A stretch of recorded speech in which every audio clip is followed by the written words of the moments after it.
Hello again. I've been away for a little while, but in the meantime, I've been converting this Joaf stroke Playcraft.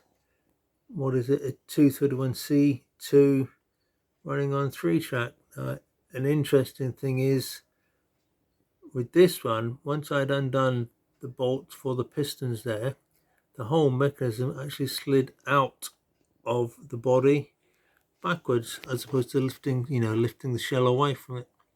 But we'll see on the tender, we can see it's written as Great Western, which is quite good because I've got a couple of Great Western Joaf coaches, so it doesn't look too much out of place. And I believe there is a 231 in the UK under preservation somewhere. So let's just bring up the signal and we'll see how well she runs. Oh, there we go.